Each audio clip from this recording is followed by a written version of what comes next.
Hello guys, good morning. कैसे हैं आप लोग? आज है शौर्यवीर का इंजेक्शन। सबसे पहले हम लोग इंजेक्शन लगवाने जाएंगे, उसके बाद में थोड़ा सा करेंगे एंजॉय। चलिए आज के ब्लॉग को शुरू करते हैं। पहले आप लोग सब्सक्राइब कर दीजिए, लाइक कर दीजिए और शेयर प्लीज़ ज़रूर कर दीजिए। आप लोग हमारे सब्सक्राइब नहीं करते हो, हमें बहुत शिकायत है आप लोगों से, तो प्लीज़ सबसे पहले आप जो सब्सक्राइब वाला बटन है उसको हिट कर दीजिए।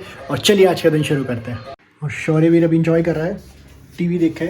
उसको ये कार्टून्स वगैरह आजकल बहुत पसंद आने लग गए हैं। और इसको भोले भंडारी को भी पता नहीं है कि इसके इंजेक्शन लगवाने वाला है। चूही लगेगी, चूही लगी, हुई हुई हुई। सो गाइस, काम हो चुका है शुरू।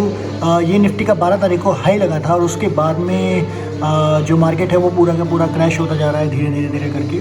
और लेकिन अभी रिबाउंड हो चुका है और बजट जल्दी आने वाला है। तो अभी निफ्टी जो है वो है ऑलमोस्ट 18,200 के आसपास में, 250 के आसपास में, 18,200 इसलिए चल रही है निफ्टी। तो देखते हैं बजट के बाद में कितना चेंज आता है निफ्टी के अंदर और कितना ऊपर जाती है नीचे आती है। आप प्रेडिक्ट कीजिए कि कहाँ जानी चाहिए, अभी मार्केट कहाँ जाना चाहिए। बिकॉज अभी जो मार्केट को लेके कंसर्न थे कि कोविड आ रहा है वो तो हो चुके हैं फ्लॉप। तो अब देखते हैं कहाँ जाता है मार्केट। जो 4 जनवरी का जो इतिहास है वो बहुत फेमस है। बिकॉज 4 जनवरी को बहुत अच्छे इंपॉर्टेंट डेज आते हैं। 4 जनवरी में सबसे पहले अगर मैं बोलूँ, हम लोग स्टॉक मार्केट में काम करते हैं, तो 2010 के अंदर ये ऐसा दिन था कि 2010 में 4 जनवरी को स्टॉक मार्केट जो है वो 10 बजे से लेके, मतलब पहले उसका टाइम जो था वो 10 बजे हुआ करता था, उसको कर दिया 9 बजे। 9 बजे से 1 घंटा पहले, मतलब 1 घंटा पहले स्टॉक मार्केट खुलेगा। ये आज ही के दिन हुआ था, 4 जनवरी 2010 का। और 1643 के अंदर अगर हम देखें तो आइजैक न्यूटन, जो आप न्यूटन्स के लॉ पढ़ते हैं, उनका आज बर्थडे है। और 1809 के अंदर जो ब्लाइंड लोग हैं, जो लोग पढ़ नहीं सकते, मतलब जो पढ़ नहीं सकते थे, उनके लिए जो लिपि होती है जिसको वो डॉट डॉट डॉट डॉट वो पढ़ते हैं, तो उनका जो जिसने आविष्कार किया था, लुई ब्रेल ने, उनका भी बर्थडे आज है। और इसी के साथ साथ में 1948 के अंदर बर्मा जो है, जिसको हम बर्मा बोलते हैं या फिर हम म्यांमार बोलते हैं, उस देश को आज आज़ादी मिली थी ब्रिटेन से। ये जो 4 इंपॉर्टेंट डेज हैं आज 4 जनवरी के दिन आते हैं, तो मैं आपको बताना चाहता था ये इंपॉर्टेंट डेज। हम लोग निकल चुके हैं शौर्यवीर को घुमाने के लिए नहीं, शौर्यवीर को लगा इंजेक्शन, तो इंजेक्शन लगवाने के लिए जा रहे हैं। मैंने आपको बताया था कि आज न्यूटन का बर्थडे है। तो न्यूटन का जो फर्स्ट लॉ है वो कहता है कि कोई भी वस्तु जो होती है वो एक ही स्थिर अवस्था में रहती है जब तक उस पर कोई बाहरी फोर्स एक्ट ना करे। जैसे कि अभी मैं गाड़ी का एक्सीलेटर दबा रहा हूँ तो उस पर फोर्स लगा रहा हूँ, तो गाड़ी के थ्रू उसके ऊपर फोर्स लग रहा है, इसलिए गाड़ी आगे बढ़ रही है। लेकिन ये जो लॉ है ना, ये जो लॉ, तो मैं कह रहा था गाइस कि ये जो लॉ है ये आपकी जो वाइफ्स हैं उनके ऊपर लागू नहीं होता। वाइफ के ऊपर कोई फोर्स एक्टिव करने की जरूरत नहीं है, वो हमेशा शुरू ही रहती है, चालू ही रहती है, बक बक बक बक बक बक बक बक करती रहती है। तो उनके ऊपर ही काम क्यों करते हो कि ताकि हम कोई काम करे नहीं करे फिर भी वो बक बक बक बक करती रहेंगी सारे time.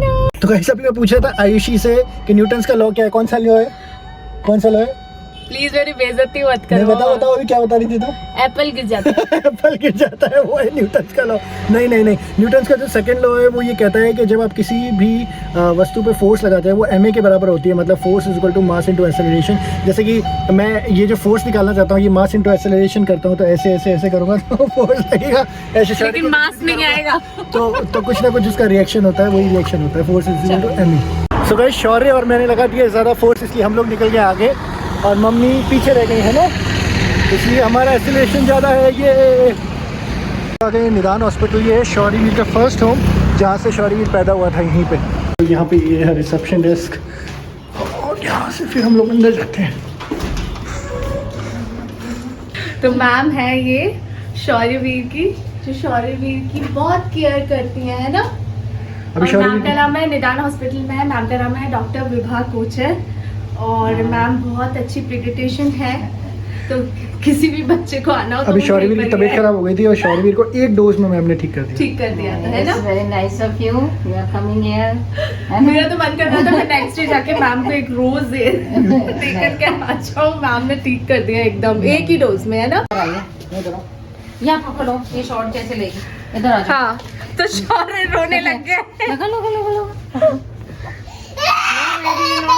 No baby, wait. No.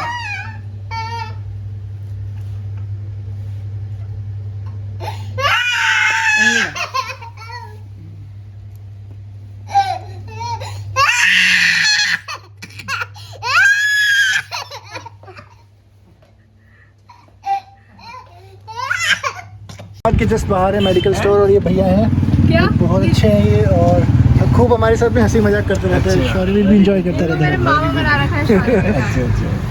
हाय बोल दो, हेलो बोल दो। ऐसे गुस्से से कैसे देख रहा है? मामा भी है। ये मामा ये ना हंसी नहीं रहा तो हाँ तो सुई लग शौर्य को लग गया इंजेक्शन और यहीं से हमारा न्यूटन का थर्ड लॉ कि भाई क्रिया की जो होती है उसकी प्रतिक्रिया होती है। शौर्य की जब लगा छुई, शौर्य रोया उई उई उई उई उई।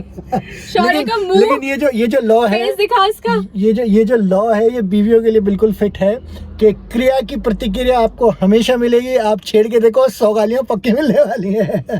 देखो हमारा बेचारा बच्चा, वो हॉस्पिटल में ना जो हॉस्पिटल मेडिकल वाले हैं वो बोल रहे थे इसको ऐसे लग रहा है जैसे किडनियां मांग रही है उसकी दोनों। शक्ल देखो उसकी, अभी भी सिसकियां ले रहे। शौर्य सुई कहाँ लगी आपकी? चुई चुई कहाँ लगी? चुई कहाँ लगी? शौर्यवीर के लगा है इंजेक्शन तो वो गया है सो अपनी मम्मी के साथ में चिपक के, और वो हिलने वाला नहीं है क्योंकि बहुत पेन हो रहा था उसको, इसलिए उसको बहुत तकलीफ नींद आ रही है। मम्मी से चिपक के सो गया, इसलिए आज के जो बर्तन हैं वो मैं साफ़ करने वाला हूँ। सो यहाँ हो रहा है चाय और बिस्किट का नाश्ता, आयुषी कर रही है। और शौर्यवीर अब उठने के बाद में काफ़ी अच्छा फील कर रहा है, वो भी मठरी खा रहा है और एज़ यूजुअल अपना टीवी देख रहा है। शौर्यवीर अब आप ठीक हो? हाँ वो ठीक है।